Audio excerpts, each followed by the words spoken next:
안녕하세요. 파산관진 홍익필 변호사입니다. 미확정 개인회생 채권에 관한 변제에 관한 기재 방법 중 이번 시간에 임차보증금 반환 채권에 있어서 미확정 채권의 처리 방법. 임차보증금 반환 채권은 그 종료 시에 공제될 월차임이 있거나 상계될 손해 배상 채권이 있는 경우가 흔히 있어서 미확정 채권이 하나로 취급해야 하는데, 이 채권 중에는 대항요건 및 확정일자를 모두 갖추고 선순위 담보권이 없는 채권, 경매 시에도 대항력이 있으며 우선 변제권도 있죠.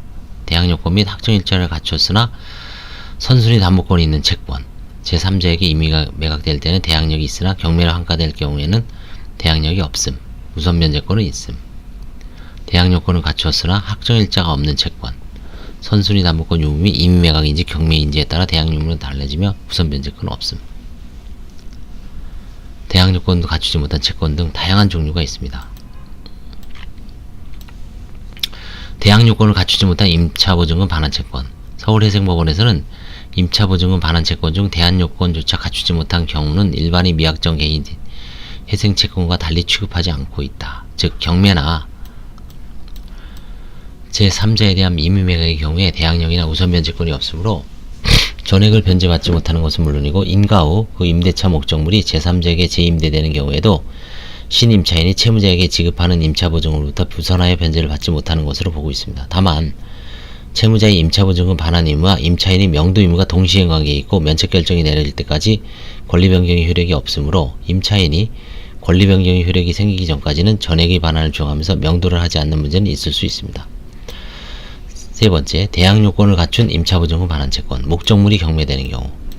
대항요건과 확정일자를 갖추고 선순위 담보권이 없는 임차인의 임차보증금 채권은 배당 절차에서 전액 변제되거나 임대차 관계가 매수인에게 승계되어 채무자의 관계에서 소멸될 것이므로 임차인이 배당 절차에 참가하지 않고 대항력을 행사하거나 일부 금액을 변제받지 못하는 경우, 이런 경우에 대해서는 가용소득 및 재산처분에 의한 변제의 대상에서 제외하고 별채권자와 마찬가지로 취급하는 것이 가능합니다.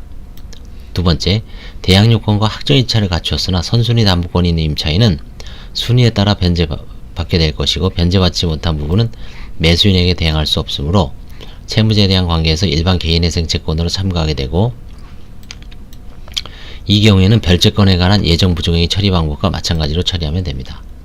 세 번째, 대항요건을 갖추었으나 확정일자는 없고 선순위 담보권이 없는 임차보증금 반환채권 역시 매수인에게 대항하여 임대차 관계가 매수인에게 승계되고 채무자의 관계에서 임차보증금 반환채권은 소멸되므로 가용소득 및 재산처분에 의한 변제 대상에서 제외하면 됩니다. 네 번째, 대항요건을 갖추었으나 확정일자는 없고 선순위 담보권이 있는 임차보증금 반환채권은 소액 임차보증금 일정 금액 외의 부분은 대항요건을 갖추지 못한 경우와 동일하게 취급하게 될 것입니다. 목적물이 제3자에게 임의 매각되는 경우. 대항요건을 갖춘 임대차의 목적물이 제3자에게 임의 매각의 방법으로 처분되는 경우에는 확정일자를 갖추었느냐 상관없이 임차인이 매수인에게 대항할 수 있기 때문에 임대차 관계가 매수인에게 승계되고 채무자의 보증금 반환 채무는 소멸될 것이므로, 이러한 경우에 대해서는 가용소득 및 재산 처분에 의한 변제의 대상에 제외하고 별채권 행사로 전액을 받을 수 있는 별채권자와 마찬가지로 취급하면 됩니다. 목적물이 제3자에게 재임대되는 경우. 대항요건을 갖춘 임대차에 있어서 새로 임차하는 제3자에게도 일정한 우선 변제가 예상되어 제3자에 대한 재임대가 이루어질 수 있는 경우에, 이때 재임대로 받게 되는 새로운 임차보증금으로서 개인회생 채권자인 종전 임차인에게 전액 변제를 할 수 있는지 특히 문제가 됩니다. 새로운 임차보증금은 채무자가 새로 취득한 재산으로서 전체 개인회생 채권자에게 균등 분배하여야 한다는 견해도 있을 수 있습니다. 그러나 대항요건을 갖추고 있는 임차인의 경우에는 민사실체법 및 집행법의 절차상 그 임대차 목적물이 교환가치 일정 부분을 파악하고 있다고 관념되어서 일정한 보호를 받는 것이 통상적인데다가, 채무자가 새로운 재원을 마련해야 하는 것이 아니라 신임차인으로부터 받는 임차보증으로서 종전 임차인에게 지급을 하는 것이어서 변제계획의 수행에 아무런 지장을 초래하지 않으므로, 이러한 경우에 재임대로 받는 임차보증으로서 채무자인 임차인이 보증금 반환 채권을 변제하는 내용의 변제계획 조항을 기재하는 것은 무방하다고 볼 것입니다. 개인회생 채권자 목록 및 변제계획의 구체적 기재 방법. 대항요건과 확정일자를 갖춘 임차보증금 반환 채권, 대항요건을 갖춘 소액 임차보증금 일정 금액은 우선 변제권이 있으므로 위에서 본 바와 같이 별채권에 준하여 취급하는 것이 가능합니다. 따라서 이러한 채권은 개인회생 채권자 목록 양식 4-1이 부속서류 1에 기재하고 변제계획안에서 별채권 후 채권 및 이에 준하는 채권의 처리 항목에서 함께 변제 방법을 적어놓은 것이 바람직합니다. 대항 요건을 갖추었으나 확정일자가 없는 임차보증금 반환 채권에 대해서는 현재의 변제계획안 양식 내에 그에 해당하는 항목이 만들어져 있지 않으므로 변제계획안이 끝에 별도 항목으로 기재하여 둘 것인데 전액을 유보하는 방식으로 변제계획을 작성해야 합니다.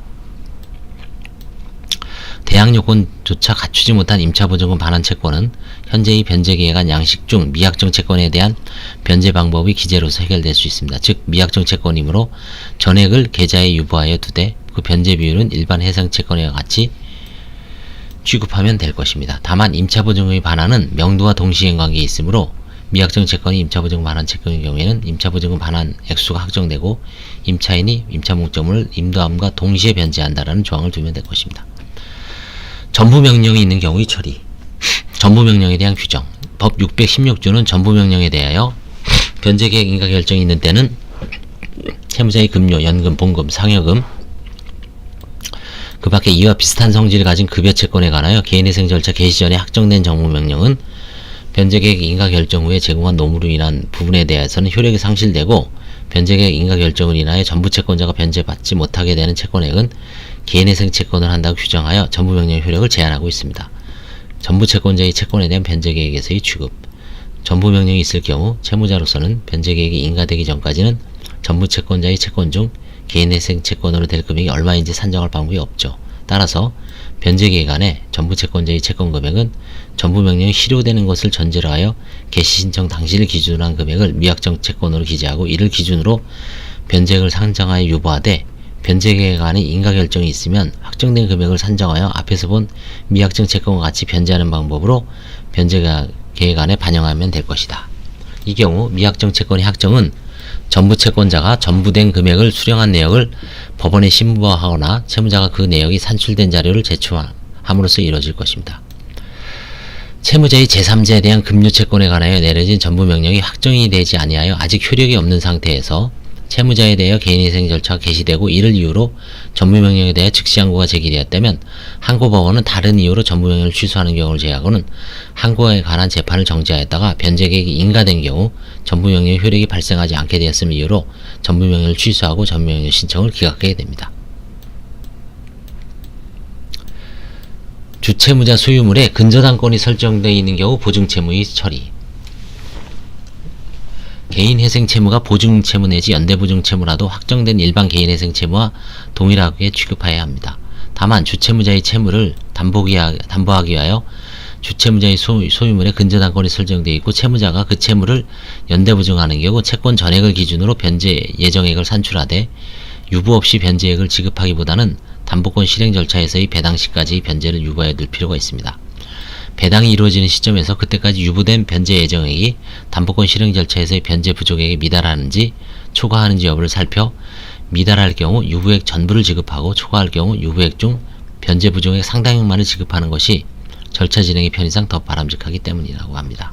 따라서 이러한 경우에 채권 전액을 미확정 채권으로 기재하고 월 변제 예정액을 회생위원이 계좌에 적립해 나갈 때 변제는 담보권 실행 절차에서의 배당 시까지 유보하여 두는 것으로 하고 이후에 채권자가 담보권의 행사로서 채권의 일부에 대하여 변제받지 못한 금액을 확정 채권으로 신고하면 그 유보액을 일시에 변제하고 남은 금액을 다른 채권자들에게 안분 변제한 것으로 변제계획을 작성해야 합니다.